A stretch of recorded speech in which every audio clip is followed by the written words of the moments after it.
Thanks, Angela. Hi, folks. Welcome along to the Local Authority number 23 in the ongoing First Music Contact Regional Development Programme project. My name is Jim Carroll. I'm your host for tonight. Angela is back at the FMC base, making sure everything's kind of going to plan. Like I say, big thanks to Laura and all the people at the Westmead Arts Office tonight for their hospitality and for inviting us along.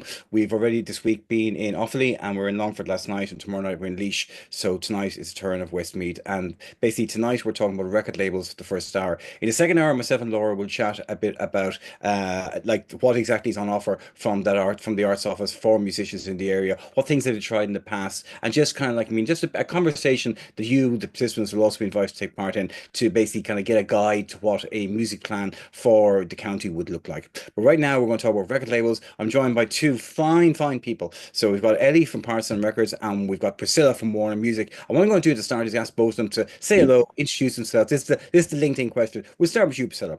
How are you? I'm good, Jim. How are you? I'm good, thank you.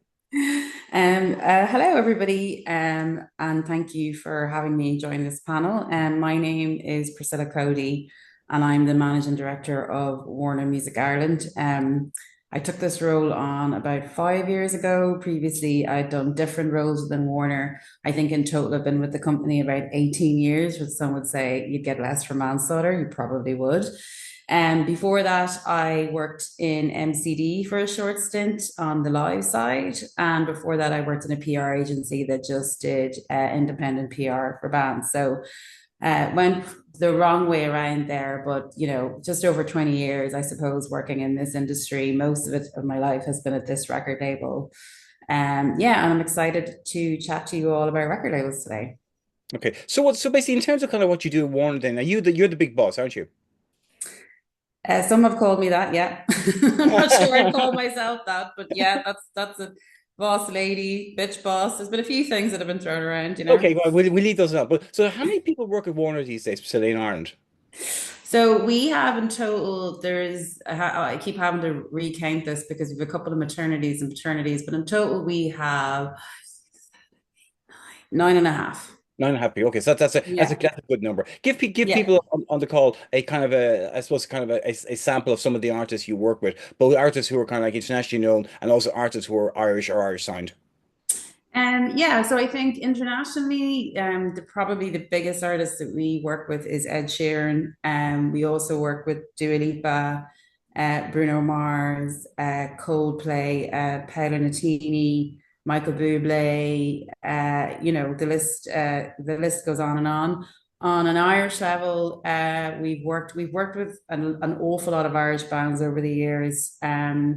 Either in a distribution level or signed directly to Ireland or signed via the UK or the US, which we work. So, I mean, we did Picture This' first album. We would have worked Gavin James, The Academic, Dana Rentos.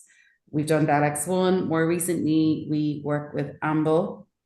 And we also work with Kingfisher on a distribution level in Ireland. And then we also work with Florence Road, now Mescal, who's obviously signed to Atlantic in the UK. She's Irish. And I mean, they just keep coming.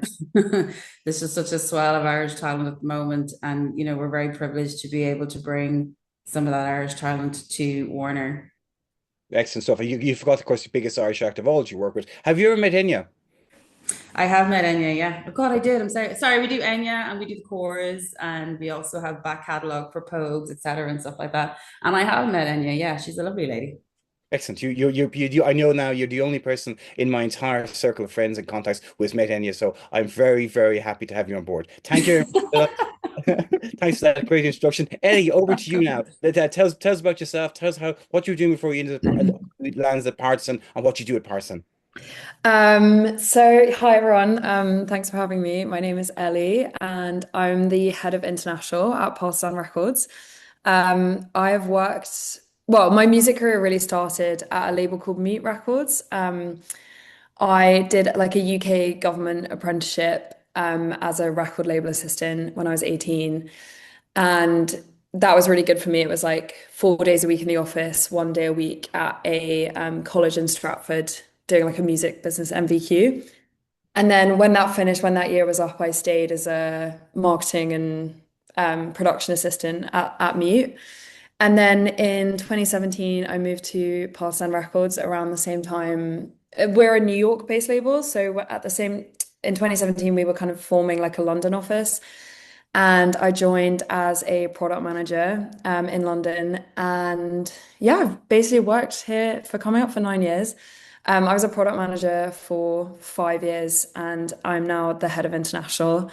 Um, and international for us is basically the world X UK and US. So I touch we kind of share Ireland with our UK team. So I do a bit of Ireland and our UK team does as well.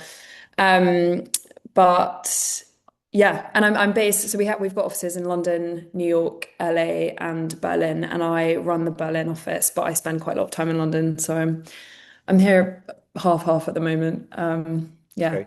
Excellent. So two things out of that. I mean, most people can probably guess what a head of international does. But what does a product manager label does? Like what's the role of a product manager? Or what were you doing as a product manager? I honestly, I loved being a product manager. I think a product manager is one of the most essential roles in a label. At Partisan, that role is being the point person for the manager, for the artist. They're the one that is kind of putting the timeline together and liaising with all the specialist teams. So, we've got a streaming team, we've got a radio team, we've got publicity. Like, does this timeline work for all the other components? They're the ones really like driving the campaign forward. And yeah, just, being quite front facing, running meetings, going to gigs. Yeah, just being like a really integral part of any campaign. Okay. And maybe give people an indication as well, like, some of the acts who are on the label. I know Geese are on the label. Yes. So Geese is a band that have been keeping me, Geese and Cameron Winter have been keeping me quite busy the last 6 months or so. We have a band, small Irish band called Fontaines DC. We did the first 3 albums for them. They're actually with XL now, but we still work really closely with them on the catalogue.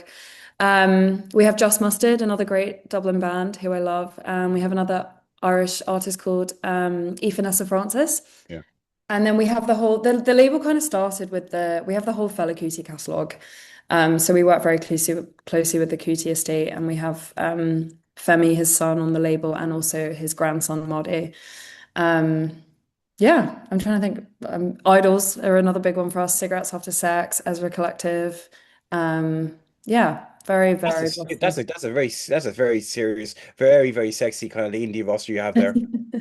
Yeah, I suppose I suppose it is. Yes, makes sense. Okay, great. So both of you are on board now, so that's great. So anyone's got any questions, put them in the chat field and we get them at the end of the conversation. What I'm going to start with basically kind of like, besides like, I mean, when Warner are looking at an act, what are you looking for? What exactly is kind of like the kind of like the first thing you're looking for with an act?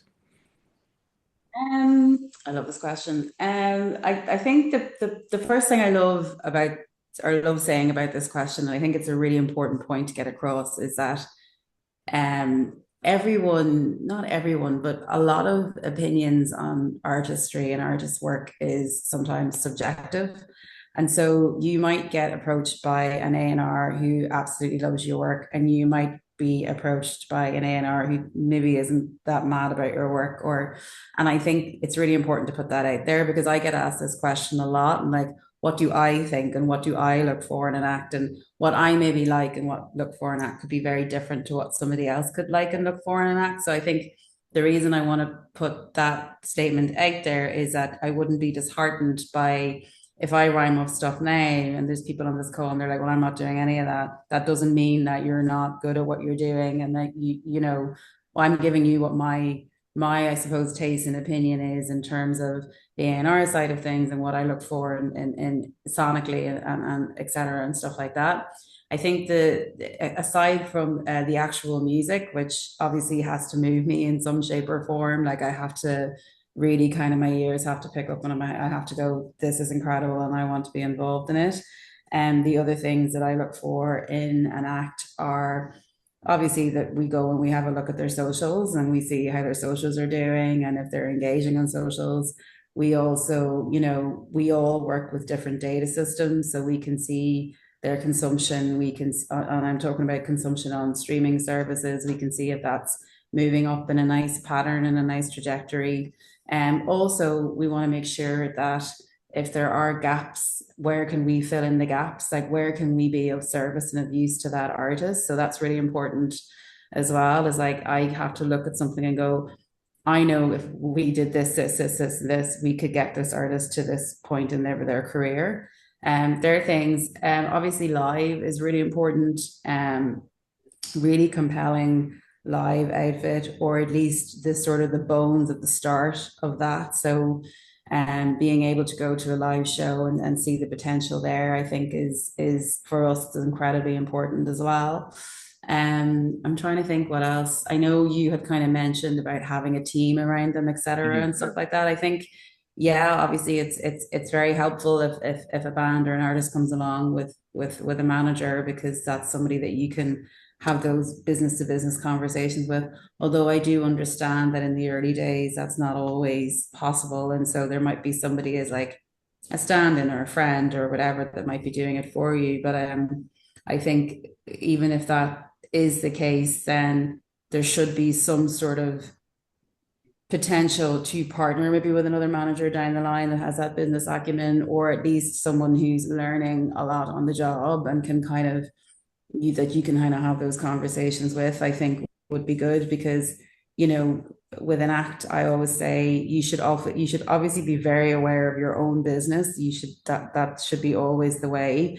But sometimes you want to just, you know, go into the studio and write and make your music, and you don't want to be distracted with other things. And so having someone there to look after that admin sort of stuff. So essentially they're the main things that we would look for in an act, you know. And of course, like, you know, and I'm sure Ellie will attest to this as well. There's some acts that just have a bit of a buzz, and you know that there's loads and loads of people that are looking at them and speaking about them, and they're popping up in A&R meetings left, right, and center. And you know, there's reasons for that, like, you know, word of mouth, or word on the street is like, this is the hottest new band. Like, people have gone to see them, and so talkability, their talkability factor, the noise, any sort of social noise or social traction that's coming across about that act is always really important. You know, I mean, there's definitely a sort of a thing going on TikTok at the moment where it's like, you know, these are the next bands that we think are going to be huge in the next 6 months, and then they'll list a load of bands that are coming through. So, you know, we sort of look for things like that and little signals and little signs. But I think first and foremost for me is like, I need to be able to kind of fall on the sword for it. Like, I'm not sure anybody else is like that, but personally, like, I can't get behind something if I'm kind of half into it. Like, I really need to be, I'm mad about this. And if I'm mad about it and it has all the other things around it, or if I can go, okay, maybe you don't have management, but we know we can get you to a point where will get management, or maybe your socials aren't where they need to be, but we can get you to a point where your socials need to be because the potential is there, then I think we would jump ship for it. So I was very Right. long answer. But no, Apologies. that's a really good answer, and it's a really good kind of like, you know, tie in, because you're talking there, because I asked you about bands at the start of their career. I want to talk to Ellie about something that's very comes very obvious to me as I'm thinking about what kind of like Priscilla is saying, and that's how people grab an act at the start. You take a band, Eddie, that you're working with at the moment, like Geese. Geese are on their third album. Geese are a band who are suddenly exploding. Like, everyone wants to see them. You know, I remember seeing them in Dublin in the Sound House. They played to 40 people. The next time they play in Ireland, they're headlining Electric Picnic. I saw them last week in Paradiso in Amsterdam. It's an amazing show. But it's the same band, and they've got much better and much bigger. I'm curious from your point of view, like, what was the partisan buzz in terms of, say, keeping them, in terms of kind of like, I mean, working with them? Was it obvious this was going somewhere? Or was it only when Getting Killed came out that suddenly you realize this is taking off? Honestly, I would say the latter. Yeah, like I don't. Obviously, we always have ambition, but we wouldn't work with an artist if we didn't have ambition, and we wouldn't put a record out if we didn't think it was great. But I don't think anyone in our team could have predicted like quite how like stratospheric it has been. Yeah, it's just been a really interesting one. But yeah, I mean, we've worked with that band from day one, and exactly the same as you. Like the first time I ever hung out with them, it was their first time in Europe, and they were in Berlin, and it was they were playing a show the day after Thanksgiving, and they'd never been away from home. They were like 18, they'd never been away from home for Thanksgiving. So I like I learned how to roast a whole turkey, and like we did a Thanksgiving dinner at my flat, and then they played to like 30 people, and the whole pedal board broke down and it was like a terrible show. But like, yeah, and now, they've just played Astra Culture House in Berlin and Hammersmith Apollo here. Um, yeah, it's been a really crazy story. I mean, I can go into some of the reasons why, but Yeah, but what I'm curious about was did there ever come a time when there was a meeting with the partisan kind of like chiefs from kind of like a business affairs point of view, or from kind of like the people who control the purse strings, kind of going like, look, we're two albums deep into this band, it ain't happening. Your man's got a solo album. Are we going to go with the solo album? What are we going to do here? I think the way we yeah, I think it was probably Cameron Winter's solo record where it just, the band released 3D Country and then Cameron Winter, like he just like heavy metal ended up in loads of like end of year lists and it just seemed to be like seeding out in all the right places. Suddenly like Nick Cave was writing about him every other week in his Red Hand Files and it felt very like tastemakery. And what's funny now is like when we were going into this Geese campaign, we were like, okay, like how do we convert Cameron's audience to Geese? And we actually just like haven't had to do that at all. Geese's audience has just kind of exploded and it's like naturally morphed together. But yeah, there was very much like I guess what am I trying to say here? Like we invest in artists, not in albums. And so, if we maybe overspent on Projector and on 3D Country, it was always because like we're working in on knowing that we're going to get the band to a place where they can write an album like Getting Killed and it will recoup for the band.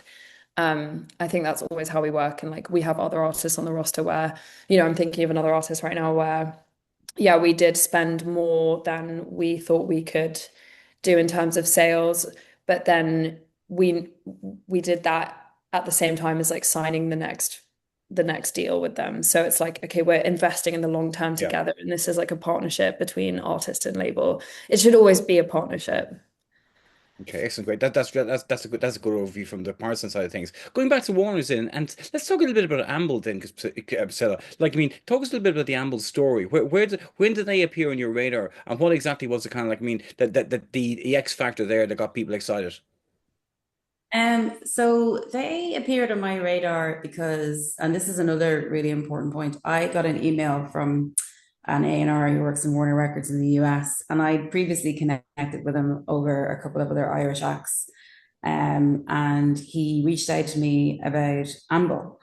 And he's like, I need to know if you know this band, have you heard this band's music? And at that point in time, I actually hadn't.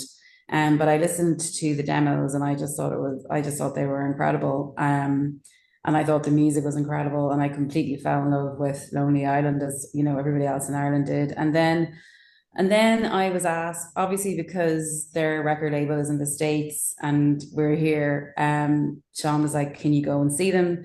So I went to see them in the Button Factory in the little room upstairs, and there were other labels there as well, sort of checking them out. They were at that point where other labels were kind of coming in and checking them out and stuff like that. So, but I hadn't seen them perform, and when I saw them perform, I was like just completely bowled over because in addition to being three like really good musicians with really good music, they just had such camaraderie between them. Like, you know, I was very entertained by the show, not just by the music, but also by their crack, if that makes sense as well. Yes.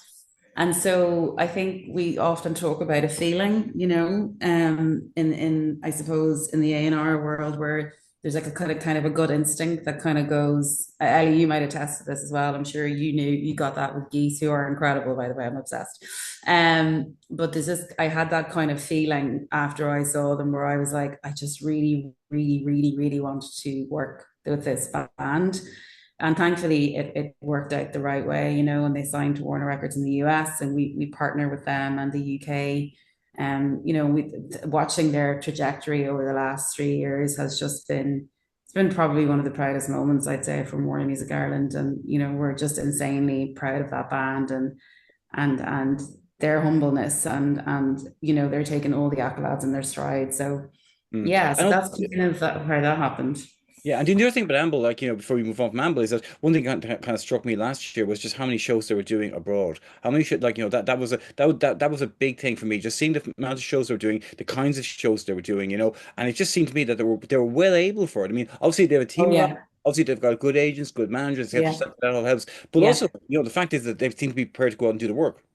Oh, absolutely, 100%. And I think that's also a really important point to make because a lot of and maybe I'm wrong, maybe people don't see this, but I think, there's an assumption that when you get signed to a record label that, oh, this is it now. I've Yeah. made it. Like I'm gonna be like collecting a Grammy within 6 months now. You know what I mean? Like I'm gonna buy that Lamborghini. It's all gonna work out fine. But and Ellie, but you just spoke about it before, like, maybe the first two albums for Geese hadn't jumped off, and then it was the solo album that sort of propelled them forward. When you get into a label system, it's a lot of work. It is a lot of work, and it's a lot of touring, which can take its toll. The boys toured so much last year, and not a bother on them, but there's an awful lot of work when you get into the label system, and I don't think people really realize that maybe that you have to work within the system that you're in, especially in a major, because you're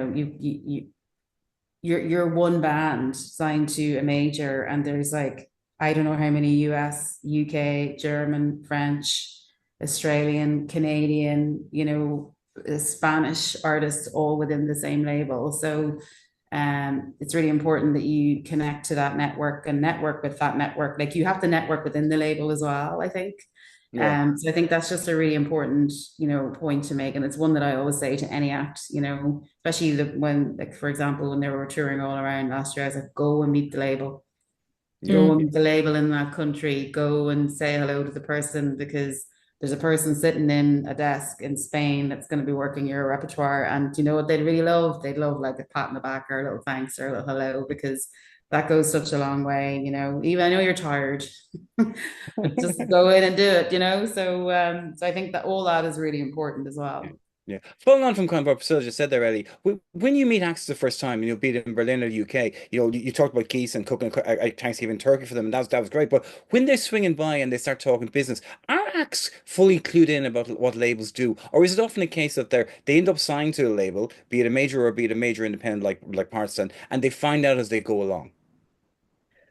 I think in my experience, most of the bands we work with more or less like know what is coming and what's in store. Like, and that sounds like maybe doom and gloom, but like no, it's like no, they know what's in store in a good way. And I think I was gonna say like Priscilla, everything you said on that question was like so eloquently said, and you said so much, so I can't really add that much to it. But one thing I would say as well is like this kind of I don't think you need to have a full team around you, but like I would say like 95% of the artists we've signed have like at least the foundations of a team. And I think a good manager will have told this band or this artist like this is what is involved in being signed to a label, whether it be independent or a major. This is the work that we're gonna have to do. This is like the team structure and everything. And Mm, I mean, when we're signing, we would definitely have like several team members, or if not the whole team, meet the artist in that like signing process. But yeah, I think the foundations of a team, again, it doesn't always have to be the case, but I think like 95% of the things we signed have always had certainly had a manager and like ideally an agent as well, because I think the live element is so important. I can't think of anything we've signed where we haven't seen it live before. Maybe mm, like, but it would be very exceptional. Um, and then the only thing I was going to add to that point was like for us, a huge part of it is I think the role of a label, and not every artist needs a label. I think that's a really important thing to remember. I think it's got this like very glamorous connotation, which it does, it doesn't, not every artist needs it, or not every artist is necessarily ready for it. But what we always look for is like, does this artist or does this band have a vision? Like, do they have a North Star? And I think we as a label, we're not here to like manufacture that. We can provide infrastructure to help you get there. And it can be really crazy. Like I remember when we signed Idols in 2018, they just self-released Brutalism, and we signed them a few months after that album came out, and then reissued it, and then started working on Joy as an Act of Resistance, which was their second record. And like in those very early meetings, like Joe was like, we want to headline the Pyramid stage at Glastonbury. And that was coming up for 10 years ago. And we still haven't done that, but that has been our North Star across like 5 campaigns. And like honestly, like there's no reason why we won't be able to do that in the next 5 to 10 years. And I Mm, think having this like North Star, this vision, okay, like that's always what we're working towards is great. And like Joe, especially like Joe Talbot from the front man in the band, like he has such a creative vision. Like he knows exactly what the record looks like visually. We just like help provide teams to get it to that point. And like, then take a band like Ezra Collective. I think a huge thing they were looking for was creative. Like everyone was aware that was a weak spot for them, like artwork, videos, styling, all of that. And like, I feel like we've been able to add a lot of value there. So it's really just like, I think, yeah, does this artist, it doesn't necessarily, it can be maybe seem outlandish at the time, but do they have a vision of where they want to be, and do they have an idea of like what their music is visually? Because it's so much more than just music these days, yeah. whether that's unfortunate or fortunate. You have to have, it's a whole visual language as much as it is an album. Okay. Before we move on to this point, I just want to kind of dig into something you've just kind of said, Ellie, and Priscilla mentioned as well in passing. You talked there about the establishment of a team, and you talked about the importance of managers, And like I'm curious about this because two of the acts you worked with in the past, Ezra Collective and Fontaines, in both those cases, the manager grew up with the band, as in like they weren't part of a management company before they joined the band. Trevor signed up with kind of like oh God, I can't remember her name, and I worked with her.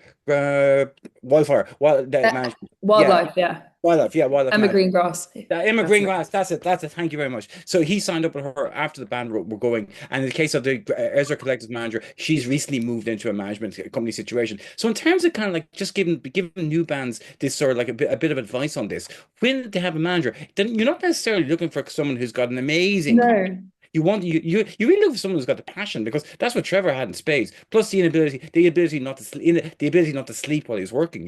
Yeah, yeah. I cannot stress this enough. Like we're not looking for like a super experienced manager. What it is like it's someone who is like prepared to work hard and can be a neutral representation for the band. Like the label, when sometimes there are difficult conversations that need to be had, and like a good manager, we would have that conversation with the manager. The manager will ingest it and then speak those, and like speak to the band in a way that the band can understand. And it's like it's a sounding board. It's like a step remove. It's a step between.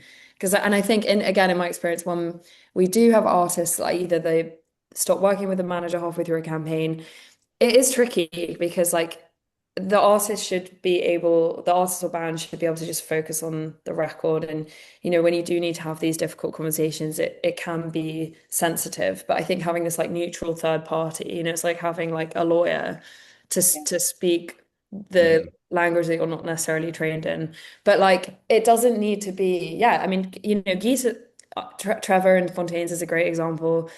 Geese, again, they've actually just stopped working with this manager, but they had a manager who they more or less grew up with as well, who he'd never managed a band before, and he was great. He worked so hard, and like, yeah, it doesn't need to be anyone famous necessarily, just someone who's like passionate and hardworking and organized, and ultimately can manage a band. Okay, excellent. All right, That's the thing. back to Oh, sorry, I was just oh, going to so- add to that as well. Like that's 100%. Everything Ellie said is yeah. 100%. Like because at the end of and one thing I would say is, your manager shouldn't be someone that just says yes to you all the time. Like your manager should be someone that isn't afraid to say no, isn't afraid to say you can't do that, and isn't afraid to kind of push back on things. And I think, the best manager you could have is someone who is just so passionate about you as an artist and your music, because that means they'll fight for you and they'll really, really, really push things through. But not someone who's just going to be like, oh yeah, everything you say is amazing and we should do absolutely everything that you do, because that's not what a manager should be. A manager should be pushing back a lot. Yeah. Yeah. Yeah, okay, so that's great. Now that covers that one very, very well. I want to kind of go back a couple of steps with you, Priscilla, and kind of like, you talked earlier on about Amble and the fact that like you got an email from someone in the States who was asking you about the band. That kind of pushed you on to go find out more. In terms of the amount of people, stuff that's arriving on spec into Warner's, like is there a lot of emails arriving in on spec? Are there still people sending in CDs to you on spec? And like, is there a process for going through that, or are you very much relying on filters, be it radio DJs, be it venue owners, be it managers, promoters? Sorry, do you mean like as in New like bands. So, new bands. yeah, Sorry, yeah, yeah, yeah, yeah. sorry. I mean, it can come from absolutely anywhere. I mean, I find most of my music on social media. And to be perfectly honest, like I obviously check out different playlists or on Spotify and stuff like that, but I find most of the new music and new bands either on social media, via Ireland Music Week as well. That there's Whelan's ones to watch. There's the Borderline Festival. There's the Great Escape, which is coming up in Dublin now in a couple of weeks. And an awful lot of it, like Ireland is a small enough industry, right? So if something's kind of kicking off or somebody's kind of getting attention, it's not going to be a secret for much longer. So, just by growing up and being in the Irish music industry for like the best part of over 20 years, like I mean, Jim, you and I back in the day, so people would just speak to me or send me acts that they're looking at, and or managers that I know would be like, oh, managers of bands that I'm working with at the moment would be like, oh, I'm working with this other artist, I'm working with this other artist. So it kind of comes from everywhere. It comes from like I get it at all angles, as I like to say. Sometimes I even get it into my private Gmail. I'm like, I have no idea how you got my email address. And I did actually get a letter. Like I wouldn't necessarily get this that often. So when it does happen, I kind of go, oh, what is this? And it was a letter, and it was kind of burnt, and there was like a fake tooth in the letter as well. So Yeah. yeah, like I do get some kind of interesting ways to send me music, but I just thought that was really interesting because I was like, back in the day, you would have done that loads, but nobody does it anymore. But because somebody took the time to do it, I opened the letter and went, oh, I never get letters anymore. This is incredible. And I opened it, and I did have somebody else come to my door once just to our front door to give me music. And I said, okay, cool. Do you want, like, have you got like a CD? And he goes, oh, I had USB sticks, but I run out of them.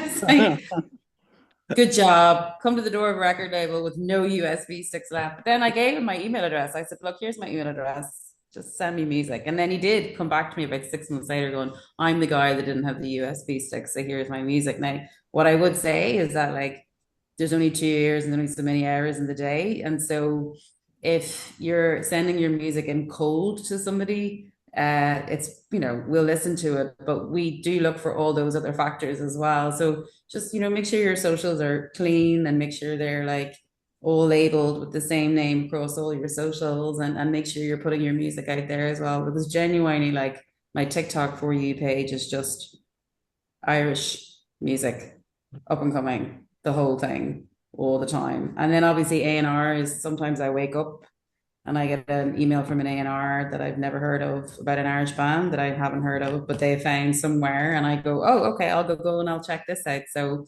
and Hannah, who's our kind of A&R analytic, like she would come down, we would have an A&R meeting once a week, and she would bring in stuff that she's looking at and that she's interested in and that she's seeing, so they're always watching. Yeah, yeah. Somebody's always watching, like I always go into, like, if I see a band pop up and I go, I really like that artist, I'll go into their social media and I'll see who's following them. And like 9 times out of 10, there's like a couple of A&Rs, independent A&Rs or whatever following them. And then you just kind of, you start, I can't do it anymore because once I follow them, they go, how's it going? How are you? Blah, blah, blah. So I just, I can't do it anymore. But I always find that really interesting as well, just to see who else is sort of, who are they mates with, and also I get recommendations from bands that I work with, and producers as well. Like producers are, oh, I was just working with this act last week and Yeah. they're amazing, and here's some demos. So I mean, there's nowhere where we can't get music sent to us, basically. I think something I always say to bands is that the minute you put your music out there anywhere, even if you think it's kind of like private, you're in the game. It's already there. Absolutely. That Yeah. that is exactly right. You are in the game. Somebody somewhere is either watching you or following you, or data shows up. We all get the same data, shows up all across the board. We can all see it. So yeah. Mm. Yeah. Once you put yourself out there, that's it. It's fair game. Fair game. Back over to Partisan then. Like, talk us a little bit, like Eddie, about the kind of Partisan A&R process. We know the acts who are big right now from kind of Partisan. What's the A&R process like? I mean, given you've got offices all around the place, is there a common A&R process between offices, or is each office kind of like looking for acts under their own steam? No, I would say it's pretty global for us. Like we actually, I mean, yeah, we've been a label, like yeah, we've been a label for coming up for 20 years, and we only hired full-time A&R less than a year ago. I think it was May last year. So Tim Putnam, who is the president of the label, has always done all the A&R, and it still like runs predominantly like through him. But we have someone called Chris Fraser who was at Dirty Hit for a long time, and he's now full-time with us in London. Um, but it's been great like expanding that team. I mean, it's so sorry, like in terms of the way we do A&R. It's kind of everything Priscilla just said. Sorry, I know that sounds like a cop out. Like, there's no like rhyme or reason. We get sent a lot of music. We try and listen to all of it. I would say a lot of like the Fontaines, for example, that came through. I still got the email. It was like from a promoter in London called Dan Roberts, and Okay. it was a link to Checklist Reckless, like the first version that they'd recorded that they'd uploaded like a few weeks ago. And it was just like, this is pretty cool. They're playing at the Victoria in London. It was their first ever show in London, I think. And yeah, I mean, that was very straightforward for us. There were no other labels there. And we met with the band, met with Trevor, and we had done the deal within like 2 months. Idols was very competitive. I remember that. Like, there were a lot of labels around. They'd obviously already released an album. And again, I think that's an interesting one. Like, I think I would say this to like, new artists, developing artists. There's nothing wrong with releasing an album and then signing to a label. I think a lot of people get this in their head of like, I need a label to start my career. And that's just so not the case. Like, Idols is a really good example of that. So is Ezra Collective.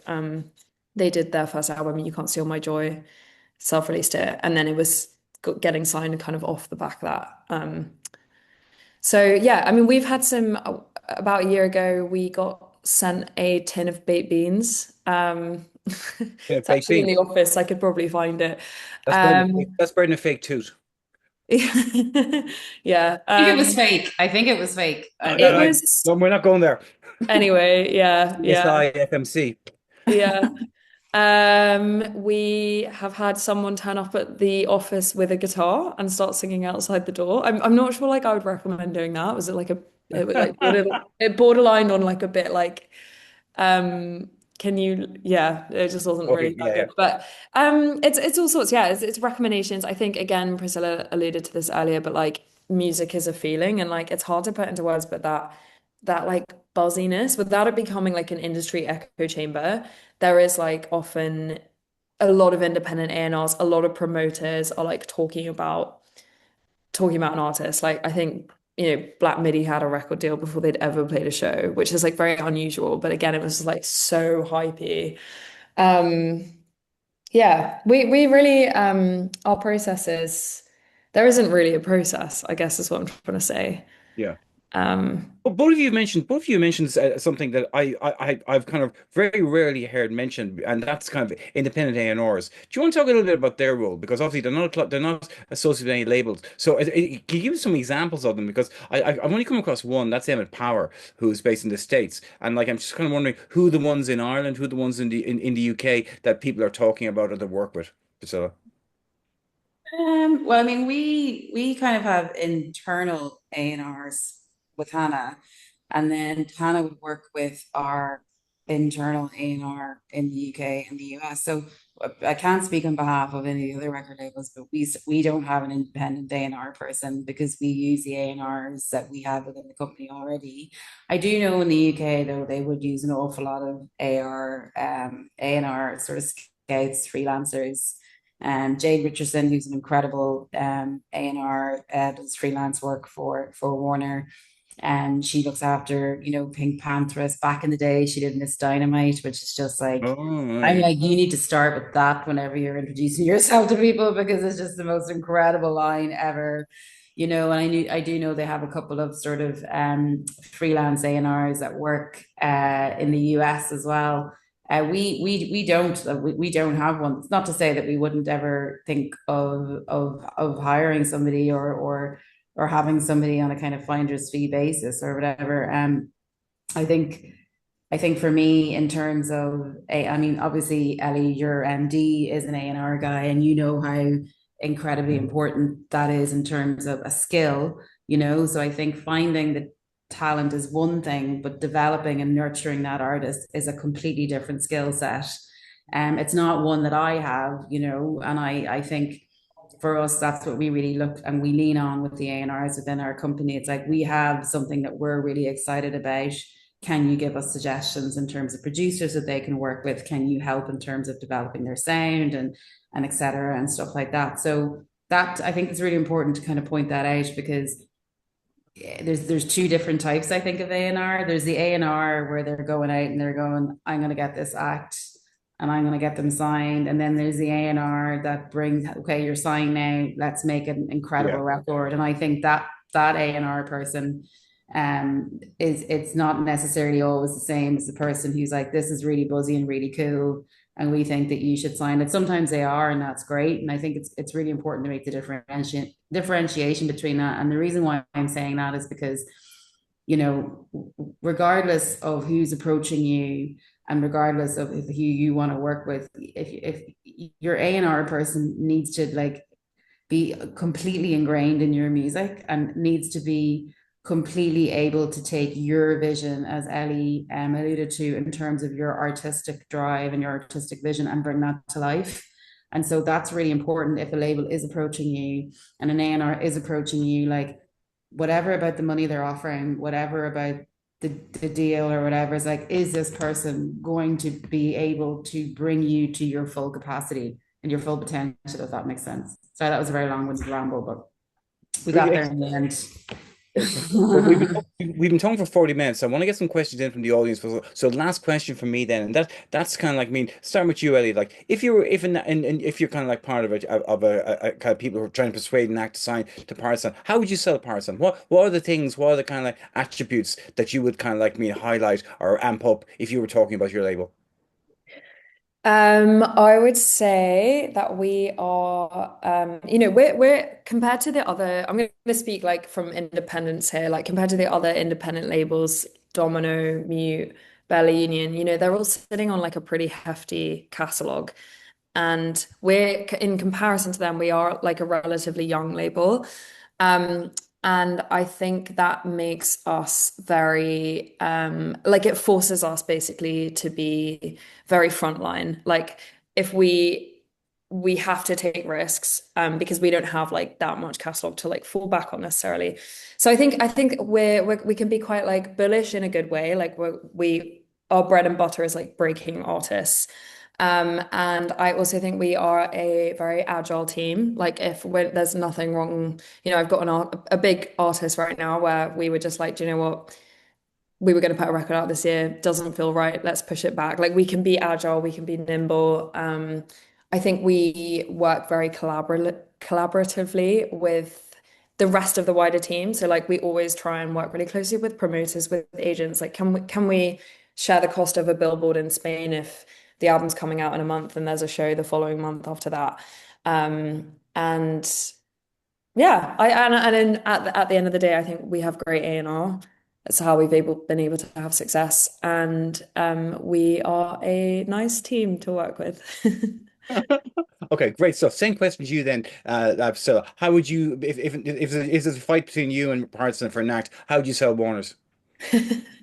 So, well, Ellie, oh, the first thing I would have said is Fontaines, and then I would have just dropped the mic and kind of stepped back and went, "That's all I need to say." No, we would never fight. We would never No. fight or partisan records. Look, I think, you know, similar to, funnily enough, I know we have Warner and we're a major, but we're very small and we're a very agile team. We work incredibly hard for the artists, international artists that we work with, and we work incredibly hard for the Irish artists that have signed to the company as well. Our goal when I took over was I really wanted to give Irish artists the ability to break in their own territory without having to break in another territory first. So we've done that previously over the years, very much down the traditional route. Now we're doing it down the consumption route. So that to me is really important. Like I feel like Irish artists can break here and then go out. I don't like the idea of Irish artists having to, if you want to leave, that's great. But I think having to leave in order to break outside to come back in just felt backward to me. So that's one thing that we really kind of pride ourselves on here, is like, okay, how do we break Irish artists in Ireland, not just in terms of profile building, but like in terms of consumption? How do we get them from the Sugar Club to St. Anne's Park, you know, and that's something that we're really proud of doing. You know, we also just love working Irish music and being a part of the Irish music industry and the Irish scene. And there's just so much incredible talent here at the moment. Like, my only complaint is that I just can't work at all because there's just not enough hours in the day and I have two kids. Okay. Okay. All right. So thank you both for your insights. That was fantastic. That was a good ramble. There's a couple of really interesting questions in. So I'm going to start with a question from AC, and that's basically about how far does the label get involved with the music production for your acts in terms of picking producers, mixing engineers, etc. Is this usually left up to the artist to do, or do you weigh in? Eddie, do you want to take that one? What like what's the general situation regarding that? I would say it very much depends on the band and the artist. But generally speaking, like some bands have a great team, like production team around them, and it doesn't need changing. But I would say generally speaking, we are pretty involved in that. Actually, like Chris, who I was talking about, who joined our A&R team full time, like that's been a big part for him.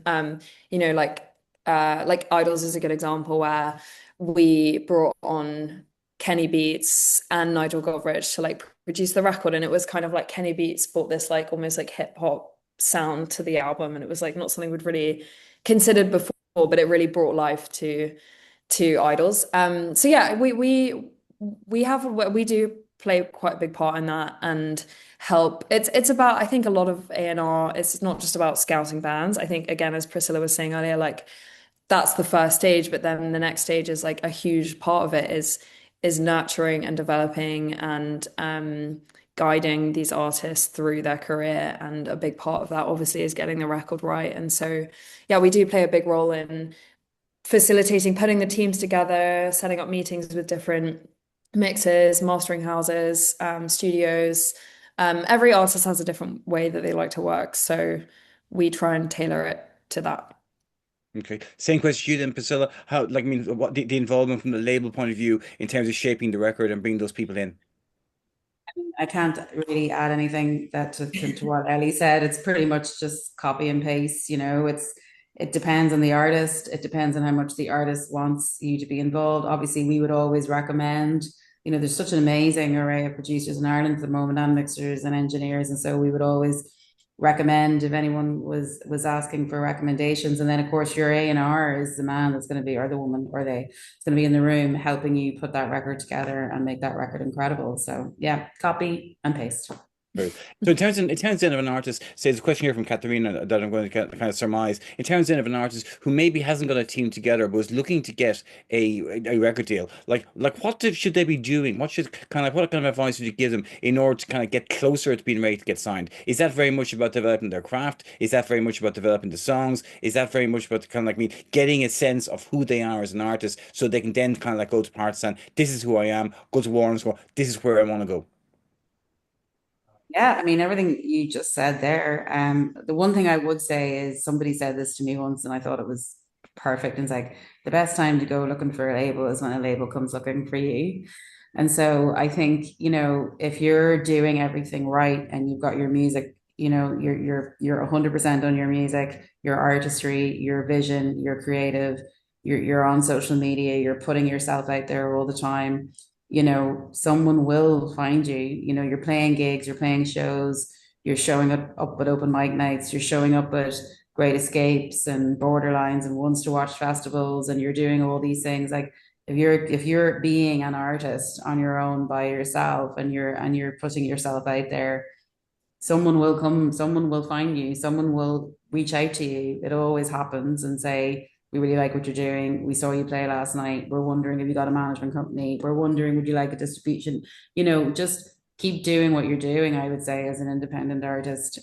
You could obviously like, you know, reach out to Ellie or myself or whatever and send us your music. But the reality is, you know, you need to be kind of moving somewhat on your own. And I don't mean that in like a, you have to have a certain amount of followers on TikTok and you have to Yeah, have yeah. these, but you know, you should be out gigging and doing gigs and stuff like that. And you should be in that, like, you know, Ireland is an incredible music community. Get yourself in that community. Like, and so like Ireland, oh, the other thing that I love about Ireland's music community is that all the bands support each other. and they're constantly showing up at each other's gigs. They're putting on free gigs, and there's 2 or 3 of them doing a show in one night. Like, so, just put yourself out there as much as you possibly can. But genuinely, the best time to go looking for a label is when a label is coming looking for you. I would say would be my advice on Yeah. that. Okay. Great stuff. It's a very good question here from Ash, and like it's kind of I used to know the answer to this, but I've been interested to kind of get to see what the answer is from you, Ellie, on this one. Like in terms of kind of like, I mean, do labels talk to one another? Like, are there chats dumped in labels on such things when they're signing acts? Are they are like, I mean, are also kind of like, I mean, acts kind of like, are they kind of like talking informally about who's hot, who's not, talking informally about stuff, or is it very much dog eat dog? Um, I mean, I can't speak. I don't want to like I never I hate the like independent major thing, so I don't want to it to sound like I'm going down that path. I can't really speak for majors, but like certainly within the other independents, like yeah, of course, like we have friends who do A&R secretly and friends who do A&R at Domino, and like it's definitely not dog eat dog. And I think, especially so like Geese. The first 3 albums have been a joint venture with PS. Like we did those records together, 2 labels. We did Laura Marling. We've done her last 2 albums. Again, those were joint ventures with Chrysalis. The other thing that we do a lot is like, as an independent label, we don't necessarily have boots on the ground in every single market in the world like a major would. So, we do things like which are called license deals. So there's an amazing independent label in Australia called Mushroom Records who have been around for ages. We've licensed the majority of our repertoire to them, and they license the rights for Australia and New Zealand for most of our artists. So yeah, we collaborate a lot, I think. Uh, and we've definitely had things. I'm trying to think. We had a high profile band on our label. Uh, that we had a release date set for, and there was another high profile band on another independent label who had set the same release date. And again, I'm not going to say any names, but like we sat down and had a conversation. We were like, we're just going to cannibalize each other. Let's like one of us move, and we did, and it worked out really well. Both Yeah. charted. So it's certainly not dog eat dog. If anything, especially in the I've only ever worked in independent labels, so in that side of things, I think it's like the more we can collaborate, the better it is for everyone. Yeah, excellent. Because you've also answered the next question here from Ash, and that's about kind of risks. It's interesting to hear you talk about JVs and like, I mean, collaborations, because that's obviously a way of kind of like, I mean, carrying the risk between 2 or 3 different companies. Does that happen with Warner's as well, Priscilla? Like, it like, especially in terms of kind of like, I mean, Warner Ireland, like I would imagine that the budgets you maybe have in Warner Ireland are quite small compared to what they might have in the UK or US. So like in terms of risk and taking kind of risk on acts, talk a little bit about that.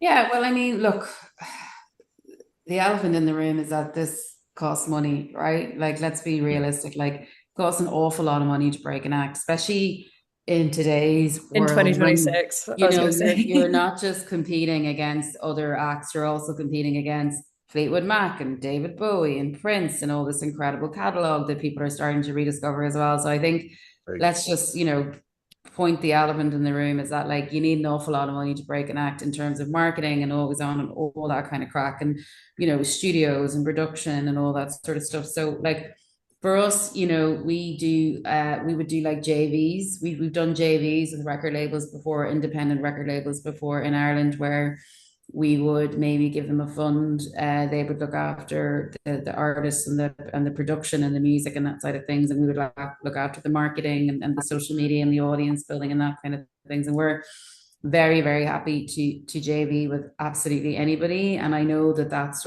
sort of JVs happen between majors and smaller indie labels in the UK and as well in the US as well. So, there definitely is opportunities for people to partner up. And then I think it's also really important to say, and I think, Ellie, you alluded to this as well about Fontaine's, that sometimes, artists start out in one label and end up in another label. And that happens all the time as well.